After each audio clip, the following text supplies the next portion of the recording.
أعوذ بالله من الشيطان الرجيم.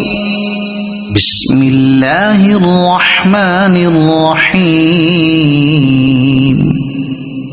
ألهاكم التكاثر حتى زرتم المقابر كلا سوف تعلمون ثم كلا سوف تعلمون كلا لو تعلمون علم اليقين لترون الجحيم ثم لترونها عين اليقين ثم لتسألن يومئذ عن النعيم.